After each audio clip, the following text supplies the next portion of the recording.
기독교에서 가장 큰 절기는 성탄절, 부활절, 그리고 뭐죠?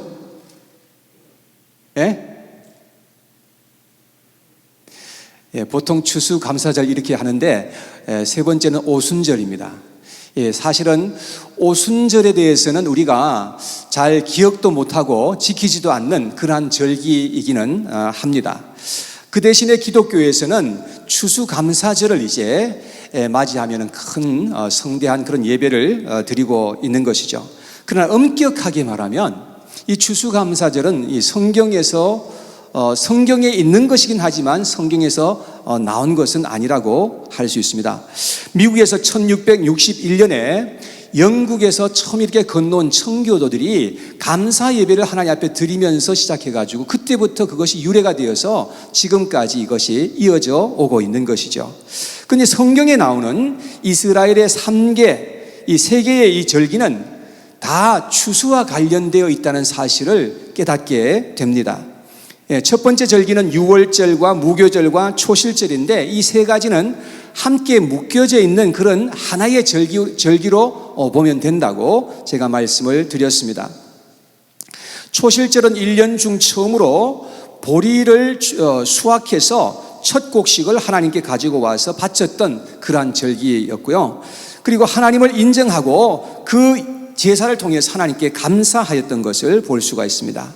자, 그런데 오순절도 밀과 보리를 추수해가지고 하나님 앞에 가지고 나와서 바쳤던 그런 절기입니다. 그래서 이스라엘 백성들은 그 해에 추수한 곡식을 가지고서 떡을 만들어가지고 하나님께 바쳐 드렸던 것입니다. 그래서 오늘 본문을 읽을 때 보셨겠지만 그 본문 제목에 보면 두 번째 거둔 곡식을 바치는 절기 이렇게 되어 있습니다. 그래서 이 절기가 바로 오순절이란 절기인 것입니다. 오늘은 오순절에 대해서 말씀을 증거하면서 함께 은혜 받는 그런 시간이 되었으면 좋겠습니다. 첫째, 오순절은 초실절 날부터 시작해가지고 정확하게 50일 되는 그 날이 바로 오순절입니다.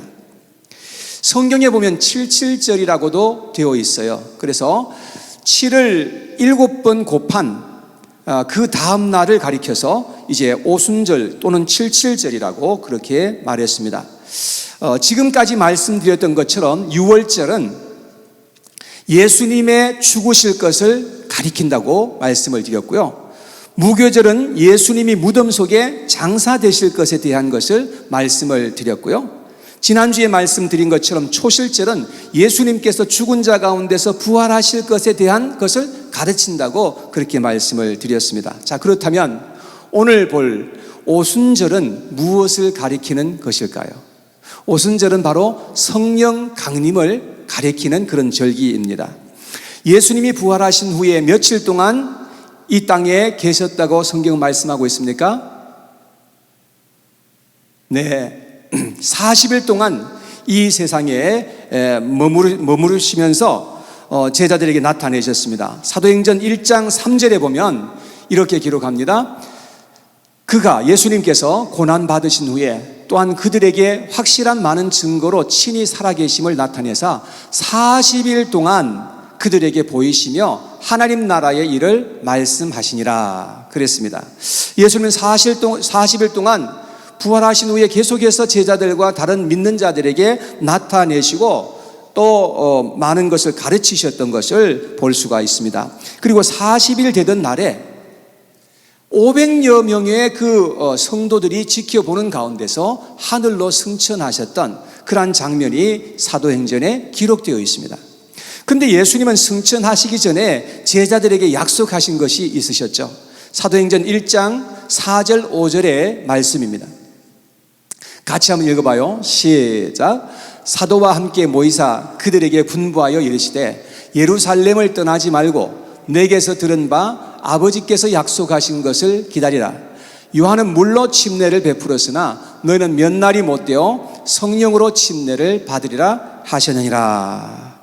자, 예수님은 제자들에게 예루살렘을 떠나지 말고 성령을 기다려야 한다라고 말씀을 하셨습니다. 그래서 제자들은 다른 믿는 자들과 함께 예루살렘에서 간절히 기도하면서 회개하고 그리고 약속하신 성령을 기다렸던 그러한 것을 우리는 볼 수가 있습니다. 부활을 목격했던 제자들은 예수님의 말씀을 굳게 믿고서 함께 모여서 전혀 기도하기에 힘썼더라라고 성경은 기록하고 있습니다. 그런 가운데 예수님이 하늘로 승천하신 후에 정확하게 열흘 만에 성령께서 기도하는 그 120여 명의 문도들 위에 충만하게 임하셨던 사실이 성경에 기록되어 있죠. 그날이 바로 초실절부터 시작해서 정확하게 50일이 되던 오순절 날입니다. 자, 여기에 보면은 도표에 잘 이렇게 나와 있죠. 그래서 초실절 날부터 시작해서 오순절까지는 정확하게 50일인데 예수님께서 부활하신 그날부터 시작해서 50일 만에 성령께서 하늘로부터 강림하셨던 것이었습니다. 자, 사도행전 2장 1절에 보니까 오순절 날이 이미 이름에 그들이 다 같이 한 곳에 모였더니, 그들이 한 곳에 모여서 기도했던 것을 볼 수 있습니다.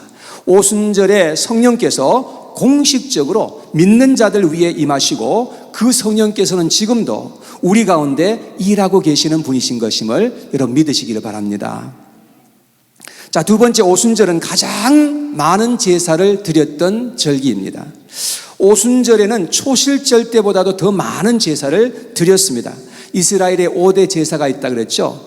그 중에서 속건제 외에 다른 모든 제사를 다 드렸던 때가 바로 이 오순절이었습니다. 먼저 16절 말씀을 보겠습니다. 16절에 보니까 7 안식일 이튿날까지 합하여 50일을 계수하여 새 소제를 여호와께 드리되 그랬습니다.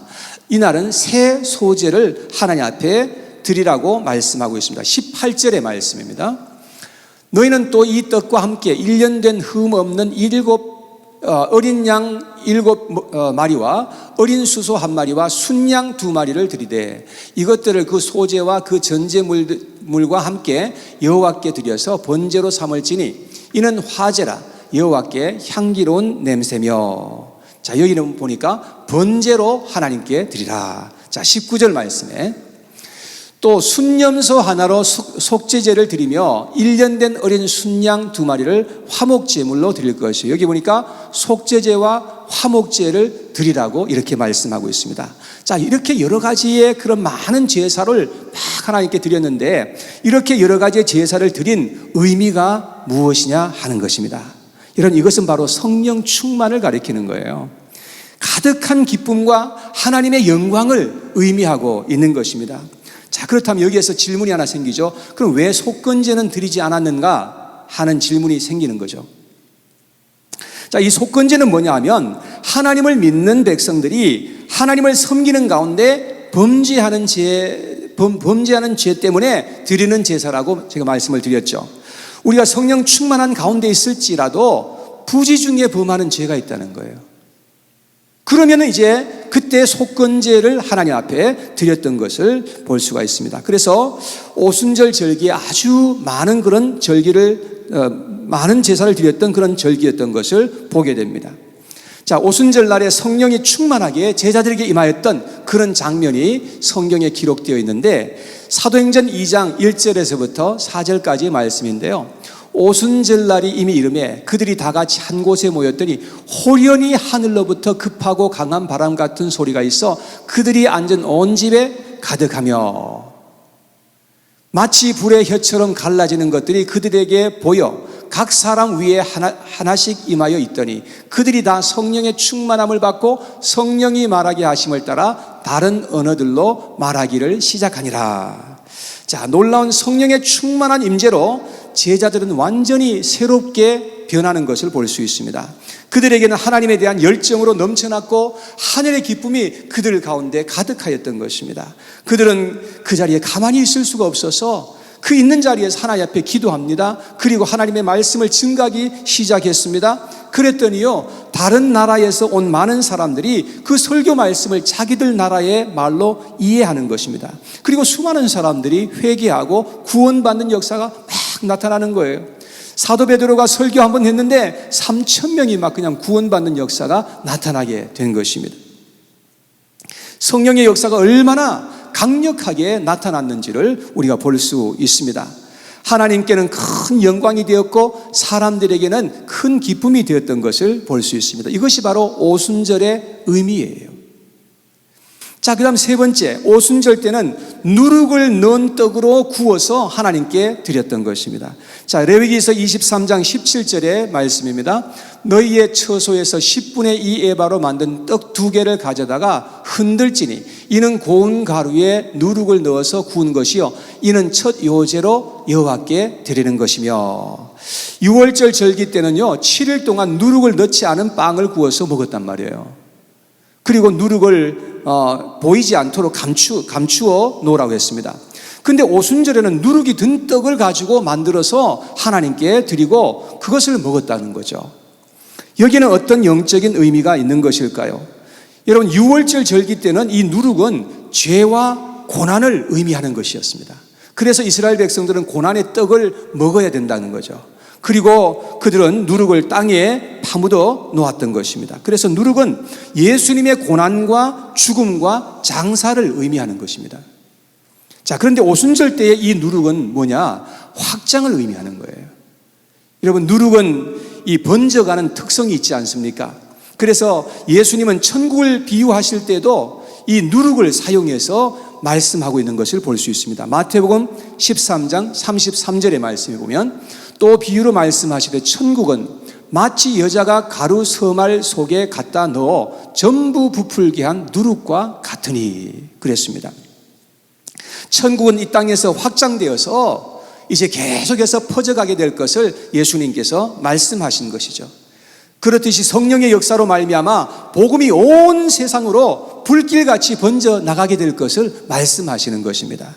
사도행전 1장 8절에 보니까 기록하기를 오직 성령이 너희에게 임하시면 너희가 권능을 받고 예루살렘과 온 유대와 사마리아와 땅끝까지 이르러 내 증인이 되리라 하시니라. 여러분, 성령을 우리가 받게 되면 이런 역사가 일어난다는 거예요. 성령의 역사는 펼쳐져 가는 것이고 확장되는 것이고 성장하는 것입니다. 그러나 때로는 아무 성장도 없고 변화도 없을 때도 있는 것 같습니다. 여러분, 그러나 우리는 성령의 그 역사를 분명하게 믿고서 계속해서 우리가 나아가야 한다는 것입니다. 사도 바울은 감옥 속에 오랫동안 갇혀 있었던 적이 있었습니다. 그러나 복음은 절대로 매이지 않았던 것을 우리가 볼 수 있습니다. 그래서 사도 바울은 감옥 속에 있으면서 왕들과 고관 대작들에게 복음을 전할 수 있는 그런 기회를 가졌고요. 그리고 편지를 써가지고 많은 교회들에게 보냈던 것을 볼 수가 있습니다. 그래서 우리는 어떤 가운데 있을지라도 하나님을 믿고 믿음으로 앞으로 전진해 나가야 한다는 것을 알게 되는 것입니다. 왜냐하면 성령의 역사는 환경을 초월해서 역사하시는 분이시기 때문에 그렇습니다. 하나님은 하나님을 사랑하는 자들을 위해서 모든 것이 합력하여 선을 이루게 하여 주실 것을 믿으시기를 바랍니다. 자, 마지막 네 번째, 오순절 절기 때는 요제를 드렸습니다. 요제는 흔들어 드리는, 하나님 앞에 흔들어 드리는 그런 제사라고 말씀을 드렸는데요. 17절에 보니까 이렇게 기록합니다.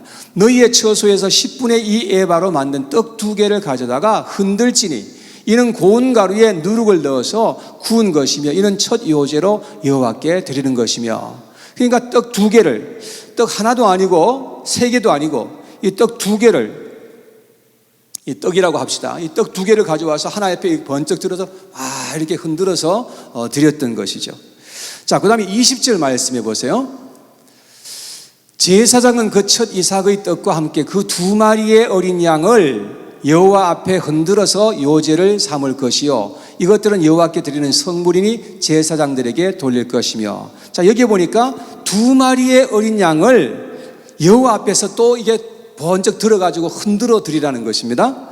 자, 여기는 어떤 의미가 있는 것일까 하는 것입니다. 여러분, 초실절 때도 흔들어 드렸던 것이 있었죠. 뭘 흔들어 드렸다고 했습니까?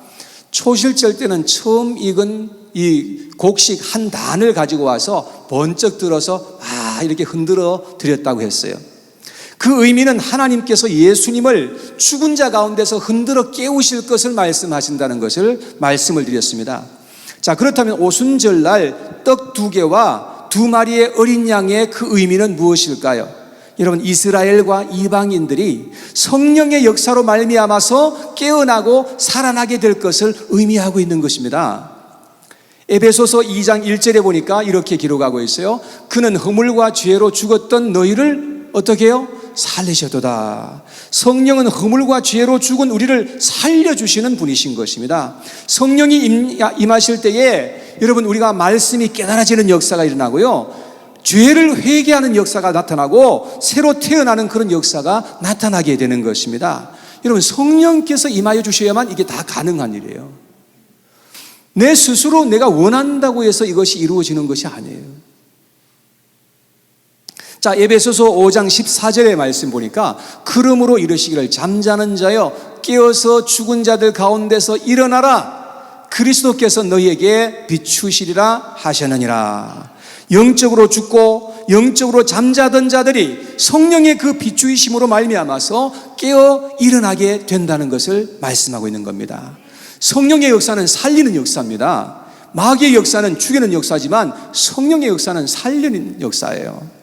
성령이 임하시면 마른 뼈와 같은 자들이 일어나서 군대가 되는 겁니다. 하나님의 군대로서 일어나게 되는 거예요. 저는 성령 받기 전에 마른 뼈와 같은 사람이었습니다. 사망의 그늘에 헤매며 저주 아래서 살았던 저였습니다. 저는 참으로 가련하고 죄악되게 살았던 사람이었습니다. 그런데 성령이 저에게 임하니까요, 그때부터 살아나는 역사가 일어나게 되는 것입니다. 여러분, 놀라운 살아나는 역사, 생명의 역사가 저에게 함께 하게 되었던 것입니다. 우리 하나님은 살리시고 세우는 일에 관심이 많으신 하나님이신 것을 여러분 믿으시기 바랍니다. 그래서 우리도 생명을 살리는 일에 관심을 가져야 되고요, 그리고 하나님과 함께 동참하는 그런 삶을 우리가 살아가야 한다는 것입니다. 레위기서 23장 22절에 보니까 기록하기를 너희 땅의 곡물을 벨 때에 밭 모퉁이까지 다 베지 말며 떨어진 것을 줍지 말고 그것을 가난한 자와 거류민을 위하여 남겨두라. 나는 너희의 하나님 여호와니라. 추수할 때에 싹 다 그냥 추수하지 말라는 거예요. 조금 이 한 모퉁이 남겨놓으라는 거예요. 왜? 그 거류민들, 이방인들, 그리고 가난한 사람들이 그런 걸 가지고 좀 먹고 살 수 있도록 그렇게 남겨놔라. 그렇게 말씀을 하고 있는 것입니다. 우리 하나님은 이방인들과 이 거류민들, 그리고 가난한 그러한 사람들에게 관심이 많으신 분이신 것임을 우리가 알 수 있습니다. 그래서 우리가 구제와 선교를 계속해서 해야 하는 이유가 바로 여기에 있다는 것을 우리가 알아야 되는 것입니다. 복음은 구제와 선교를 통해서 계속해서 세상에 전파되게 되는 것입니다. 반석교회는 이러한 주님의 말씀에 순종하는 교회가 되기를 간절히 원하는 것입니다. 하나님은 구약의 오순절을 통해서 신약 시대에 가면 어떤 일이 일어나게 될 것을 미리 계획하시고 보여주신 그러한 일인 것임을 볼 수 있습니다. 오순절날 임하신 성령을 통해서 복음은 폭발적으로 온 세상에 증거되고 교회가 온 세상에 세워지는 그런 역사가 나타나게 되었다는 것입니다. 지금 우리가 살고 있는 이 시대는 성령의 시대이며 교회 시대입니다. 성령은 우리 눈에 보이지 않습니다. 그러나 우리 가운데 지금도 일하고 계시며 그분께서는 우리를 돕고 계시며 우리 가운데 중보하고 계시는 분이신 것임을 여러분 꼭 기억하시길 바랍니다. 그래서 우리는 그 성령을 의지해서 우리가 살아가야만 한다는 것입니다. 예수님은 성령을 보혜사라고 그렇게 불렀습니다. 보혜사라는 이 원어의 의미는 파라클레토스라는 단어인데 이 의미는 돕는 자라는 뜻입니다. 헬퍼라고 그렇게 되어 있습니다. 성령은 우리와 함께 하시는 분이시고 우리 안에 들어오셔서 우리를 인쳐주시는 분이시고 우리를 도와주시는 분이시고 그리고 우리와 함께 영원히 같이 하시는 분이신 것임을 성경은 말씀하고 있습니다. 성령이 역사하시는 곳에는 예수 그리스도의 복음이 강력하게 증거되는 것입니다. 그리고 영혼들이 세워지고 영혼들이 살아나는 그런 역사가 계속해서 일어나게 되는 것입니다. 그래서 우리 믿는 자들은 성령 충만을 받도록 더욱더 간절하게 기도해야 된다는 것입니다. 에베소서 5장 18절에 보니까 술 취하지 말라 이는 방탕한 것이니 오직 성령으로 충만함을 받으라 이렇게 말씀했습니다. 우리가 성령 충만을 받는 것은 하나님이 우리를 향하신 뜻이며 명령인 것임을 우리는 성경을 통해서 알게 되는 것입니다. 그래서 우리는 성령 충만을 위해서 더욱더 사모하고 간구하고 순종하는 삶을 살아가야 할 줄로 믿습니다.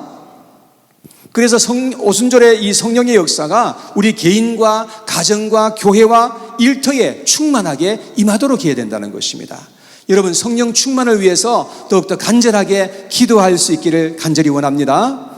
그래서 우리가 가는 곳에 복음이 전파되고 영혼들이 전도되고 주께로 돌아오는 일들이 계속해서 일어나면 좋겠습니다.